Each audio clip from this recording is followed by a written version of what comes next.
The laughter started before Marcus Webb even finished his sentence. You propose an alliance? Lord Varanthos's voice dripped with contempt. With humans? The celestial court of the Aethrani Empire was everything Webb had been warned about, beautiful, ancient, and profoundly hostile to anything they considered beneath them, which apparently included his entire species. He stood alone in the center of a chamber that could have held a cathedral, surrounded by beings who had mastered interstellar travel while humanity was still figuring out fire. Their skin shimmered with bioluminescent patterns, and their eyes held the cold weight of millennia. The Syndicate threatens both our territories, Webb said, keeping his voice steady. A joint defense would benefit whom? Another lord, Mithrane, according to Webb's briefing notes, waved a dismissive hand. Your species has existed for, what, a few 100,000 years? You have barely learned to leave your own planet. What could you possibly offer the Eternal Empire? Perspective. Adaptability. Numbers. Varanthos laughed again. You breed like insects, yes. We are aware. But quantity is not quality, human. 1 million of your primitive soldiers could not match a single Aethrani warrior. Webb felt his jaw tighten, but forced himself to remain calm. This was what he'd been sent to do. Establish first contact with the Aethrani, present the case for alliance, and try not to start an interstellar war in the process.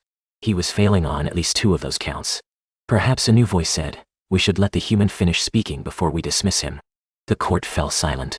Empress Valeth descended from her throne with a grace that made the other Aethrani look clumsy by comparison. She was taller than the others, her bioluminescent patterns more complex, her presence somehow both serene and overwhelming. Empress, Varanthos began, surely you cannot, I can, I do, be silent. He was. Valeth approached Webb, studying him with eyes that seemed to see through flesh and bone to something deeper. You came alone, she observed. No guards. No weapons. Into a court that has already made its contempt clear. My ship is in orbit. They know where I am. And yet, that is no protection. We could destroy your vessel before your people even knew you were dead. Yes. You could. Then why come? Because someone had to. Because the Syndicate won't stop at human space, and eventually, they'll come for you too. Because I believe, he paused, choosing his words carefully. I believe that dismissing an entire species without understanding them is a mistake. Even for an empire as powerful as yours, you believe we are making a mistake. I believe you're making a judgment based on incomplete information. The court erupted in outraged murmurs. No one spoke to the Empress that way. No one. But Valeth only smiled. Interesting, she said. You will dine with me tonight, human. Alone. I wish to understand this perspective you mentioned. Empress, Mithrane protested, dining with a primitive, is my decision to make. Not yours. Her eyes never left Webb's face. Unless you wish to challenge my judgment, Lord Mithrane. The silence that followed was answer enough. Tonight then, Valeth said. Do not disappoint me, human. She returned to her throne, and the audience was over. The Empress's private dining chamber was smaller than Webb had expected. Intimate, almost, with a table set for 2 and windows that looked out on a garden of crystalline plants. Valeth was waiting when he arrived, dressed in simpler clothes than she'd worn in court. Without the formal regalia, she looked younger. More real. Sit, she said. The food is safe for human consumption. I had my staff verify. Thank you. They ate in silence for several minutes. The food was strange but pleasant, flavors Webb couldn't identify, textures that shifted as he chewed. My court considers humans primitive, Valeth said eventually. Barbaric, barely sentient. I noticed, they are not entirely wrong. By our standards, your species is young. Your technology is crude. Your lifespans are tragically brief. And yet, you invited me to dinner. Yes. She set down her utensil, something between a fork and a stylus, and studied him. Tell me about your people, Marcus Webb. Not the diplomatic talking points. The truth. The truth is complicated. I have time. More than you can imagine. So he told her. He told her about human history, the wars and genocides, the failures and atrocities. He didn't hide the ugliness. If she wanted truth, she would get it. But he also told her about the other things. The art and music. The scientific discoveries made by people working in basements and garages. The social movements that had slowly, painfully bent the arc of history toward justice. He told her about his grandmother, who had survived a refugee camp and still believed in human goodness. About his daughter, who wanted to be an astronaut. About the countless small acts of kindness and courage that never made the history books, but held civilization together anyway. You have suffered greatly, Valeth said when he finished. Your species has caused immense harm to itself and others. Yes, and yet you continue, you grow, you reach for the stars despite everything that has happened. It's what we do. Fall down, get up, try again. Why? Because giving up isn't an option. Because there's always someone who believes tomorrow can be better than today. He shrugged. We're stubborn that way. Her court considered humans primitive. She called us resilient, Valeth murmured. That is what they will say about this conversation, will they, if I have anything to say about it? She leaned forward. My people have lived for millions of years. We have achieved things your species cannot yet imagine. But somewhere along the way we lost something. What? The ability to fail. What? The ability to fail. The willingness to risk. We became so certain of our superiority that we stopped growing. Her bioluminescent patterns shifted. Emotion, Webb realized. You humans fail constantly. And you survive anyway. That is not primitive. That is remarkable. Most of my species would be surprised to hear an Aethrani say that. Most of my species would be surprised to hear me say it as well. She almost smiled. But I have lived long enough to recognize wisdom in unexpected places. So what happens now? The alliance will require more than one dinner to negotiate. My court will resist. The lords have spent millennia believing they are the pinnacle of creation. They will not easily accept humans as equals. We're not asking to be equals. We're asking for a chance. A chance is precisely what they fear giving you. She rose, moving to the window. But I am Empress. And I have decided that the Aethrani need to learn from younger species, not simply dominate them. That's a significant change in policy. It is a significant change in thinking. Thanks in part to you. I just told you the truth. Yes. And that is rarer than you know. She turned to face him. Stay, Marcus Webb. Not as a diplomat, as an advisor. Help me understand your people. Help me convince my court that resilience is worth more than age. That could take years. I have years. Do you? Webb thought about his daughter. About the home he'd left behind. About everything he'd be giving up if he stayed. Then he thought about what it could mean. Real alliance, real understanding, real change in how the galaxy saw humanity. Yes, he said. I do. The first year was brutal. Webb faced daily hostility from the Aethrani court.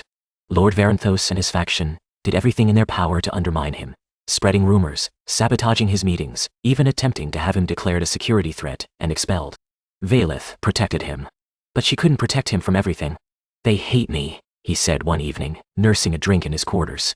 Valeth had come to visit, something she did more often now, their formal advisor-empress relationship, evolving into something closer to friendship. They fear you, she corrected. There is a difference. Fear me. I'm one human. They could destroy my entire species without breaking a sweat. Physical destruction is not what they fear. She sat across from him, her bioluminescent patterns soft in the low light. They fear what you represent. Change. The possibility that their beliefs about the universe might be wrong. That's a lot of weight to put on one person. You are not one person. You are a symbol. The first human to dine with an empress. The first to be granted advisor status. The first to be treated as something other than a curiosity. She paused. Whether you intended it or not, you have become significant. I just wanted to help my people. And you are. Every day you remain here, every conversation you have, every assumption you challenge, you are reshaping how the Aethrani see humanity. Am I? Sometimes it feels like I'm just banging my head against a wall. Walls can be broken. It simply takes time. How much time? Another year? 10? 100? He shook his head. I'm human, Valeth. I don't have centuries to wait for change. No, you do not. Her voice was soft. That is one of the things I find most remarkable about your species. You accomplish so much despite having so little time, or maybe because of it. When you only have a few decades, you can't afford to wait. Perhaps that is what my people have lost. The urgency. The knowledge that time is finite and precious. Webb looked at her. You're different from the others. I've never understood why. I am old, Marcus. Even by Aethrani standards. I have seen empires rise and fall. I have watched species evolve and die. And I have noticed something that my younger courtiers cannot see. What? That power without purpose is meaningless. That eternal life without growth is simply eternal stagnation. Her patterns shifted. Your species has purpose. Drive. The desperate, beautiful determination to matter, despite knowing that you will die. That sounds almost like envy. Perhaps it is. She rose, moving toward the window. I have lived for 2 million years. I have seen everything. Done everything. There are no surprises left. No challenges that truly threaten. No goals that seem worth pursuing. Except this. The alliance. The change in how Aethrani see other species. Except this. She turned to face him. You have given me something, Marcus Webb. A reason to care. A goal that matters. I'm glad. I'm human. 50, 60 more years if I'm lucky. Then what? Then I continue your work. I ensure that what you have built survives you. You'd do that? I would do more than that. She stepped closer. I would ensure that your name is remembered. That humans are never again dismissed as primitive. That the resilience you embody becomes part of how the galaxy understands your species.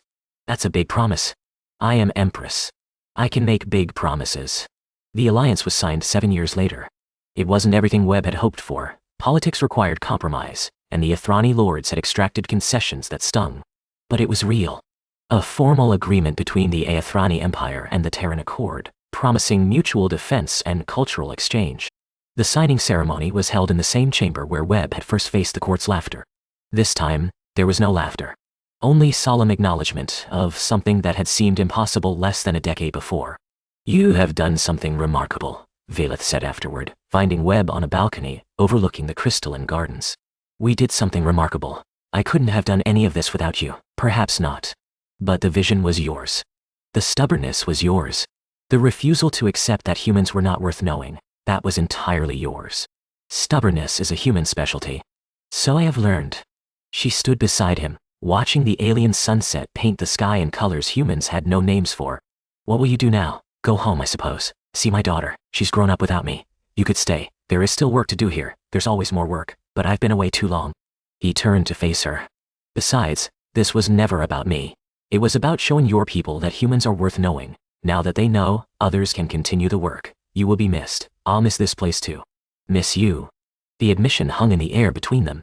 In another universe, Valeth said quietly, with different circumstances. Yeah. I've thought about that too.